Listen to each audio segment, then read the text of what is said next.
Hi, I'm Danny with eTrailer, and today we're going to take a look at, I'm going to show you how to install the EcoHitch Front Mount Hidden Trailer Hitch on our 2020 Ram 2500. This hitch has a minor footprint on the front of your vehicle. It sits pretty well behind your front fascia, and it has hidden cross tubes, so that's all behind this plastic piece. So all you really see is this hitch receiver.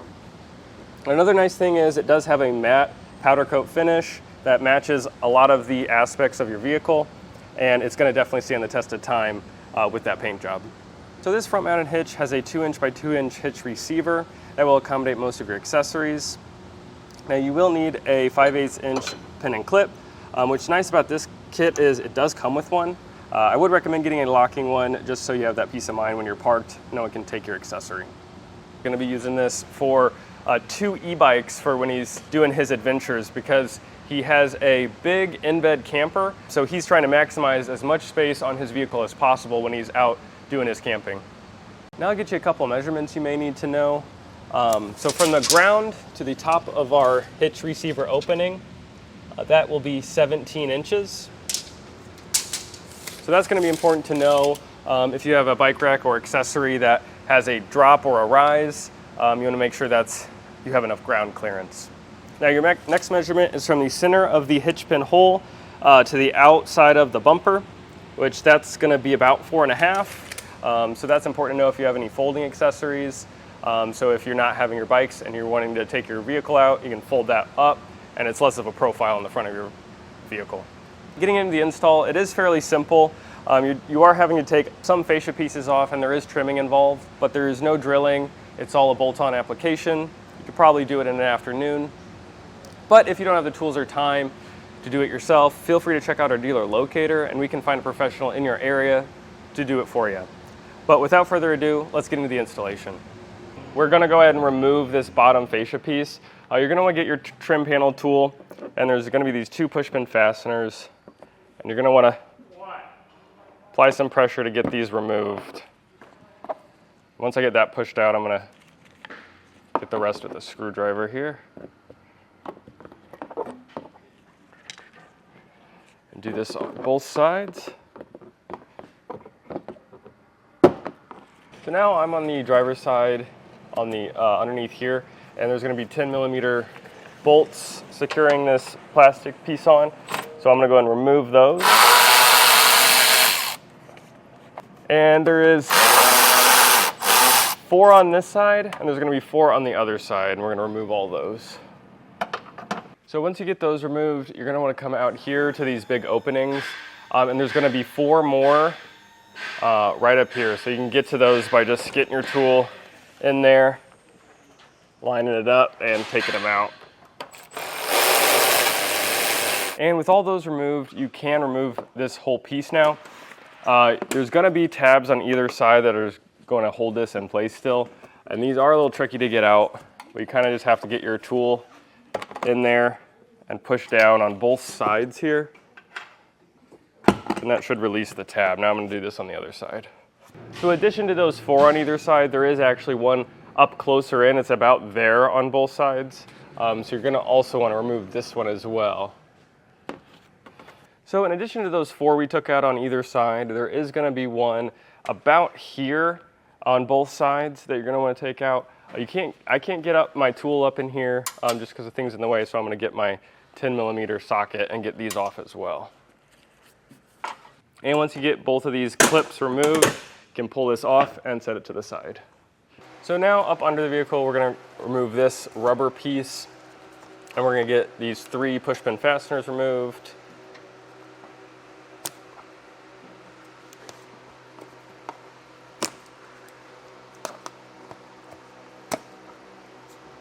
And now there's going to be 2 10mm bolts on either side we're going to have to remove.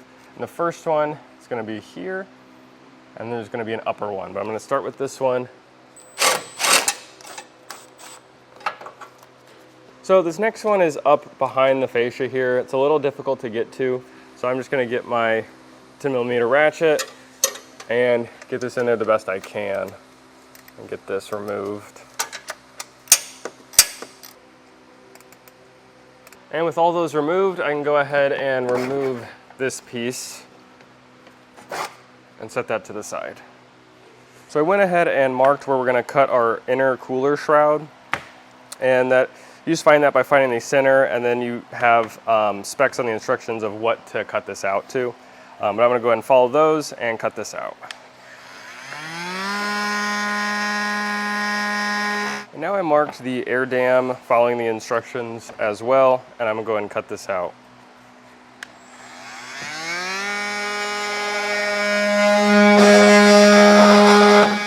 I'll get this piece removed, and now I'm going to clean these edges up with my knife. So now we're going to go ahead and remove some of these bolts on the frame. So first off, you're going to remove this bolt. It's going to be in the way for our bracket.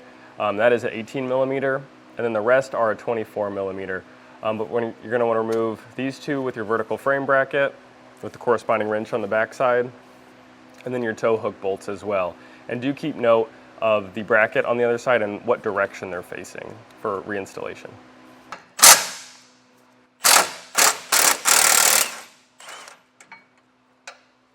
These two bolts removed, you can just remove this vertical frame bracket and set it to the side.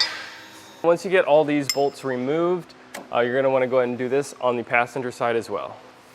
So now I'm following the instructions for the vertical frame bracket if you do have that on your vehicle.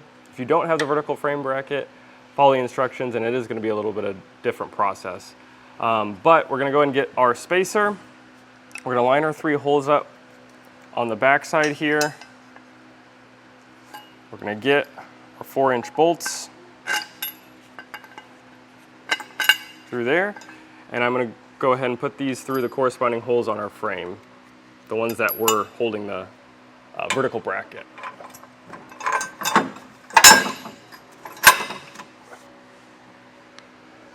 Now I'm going to go and take a washer, put that on the end, a locking washer, and a nut, and get these just hand tight. Now I'm going to put the bolts in back for the tow hook. So it will come with these bolts in your kit, but you're going to be using the nut that you took off to thread those back on. So I did find I had to remove one of the brass bolts we put in just so I could get this in the correct orientation, because this needs to slide in that hole, and then I kind of rotated it into place. But now I'm going to go ahead and get the other one in. I got the rear one. Now I'm going to get the one closest to the bumper. And I'm going to position this in a way where it's going to slide right through.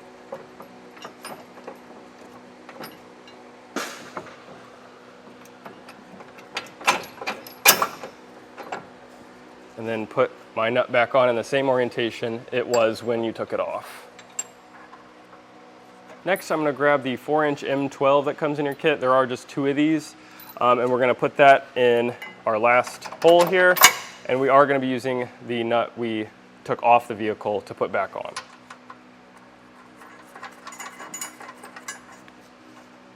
And now everything I did on the driver's side, I'm going to repeat on the passenger. So once you get both side plates hand tight with all the fasteners, I went ahead and put up the inner cooler shroud the same way we took it down. I put those 4 bolts back in and the push pin fasteners on the underside. Now we can get this hitch lifted into place.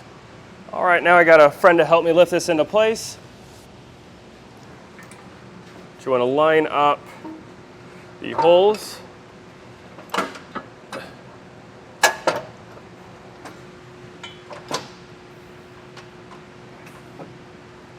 Oh, there it goes, nice. That's why it's good to keep it loose, just so you can get that square tubing in where it needs to be. And I'm going to get my bolt into place with the washer and get all these in. So once you get all 5 of these in on both sides, I'm going to go ahead and put my lock washer on all of them and a nut on all of them. So now we're going to go ahead and tighten these all down. There is a specific order to tighten them down in. It will say it in the instructions. But first we're going to do the tow hook bolts up top here. And I'm going to do them both sides. And then I'm going to come back, tighten these 2 down on both sides. Then this littler 4-inch bolt. And then the 5 connecting our hitch to our side plate. So now I'm going to go and tighten the M12 bolt down. You will need a 19mm socket and wrench. And then these 5 1/2-inch bolts are also a 19mm. So I'm going to get these all tightened down now.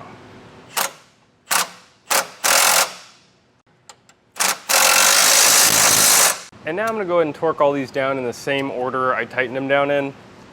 Now if you don't have a torque wrench at home, you can usually rent one from your local auto parts store, or we do sell them here at eTrailer.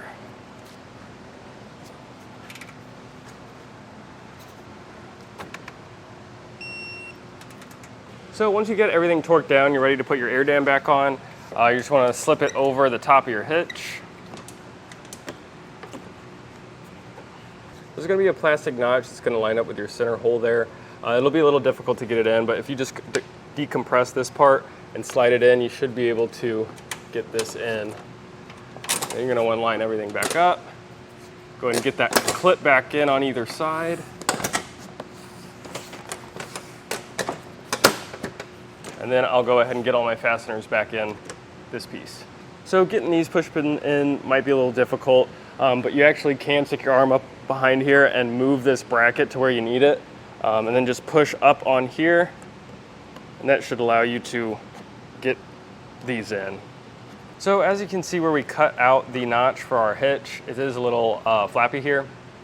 So what they did was they welded on a little bracket, which it looks like this right there. But you can go ahead and line this up to where that bracket's at, and actually use this to mark your hole on both sides. And then I'm going to come back with a 1/4-inch drill bit, and I'm going to drill these out.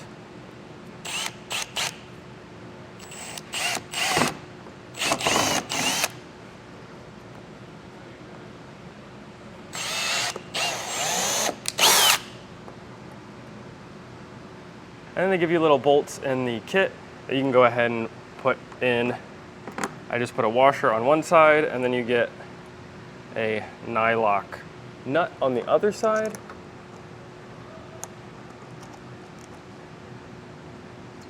I'll go ahead and get these both on and tighten down. And lastly, your kit comes with these nice little buttons you can put in place of where your license plate would go, just because you won't be able to mount one now. So you can just simply push these in, and you're good to go. And that was a look at the EcoHitch front mounted hitch on your 2020 Ram 2500. I'm Daniel, thanks for watching.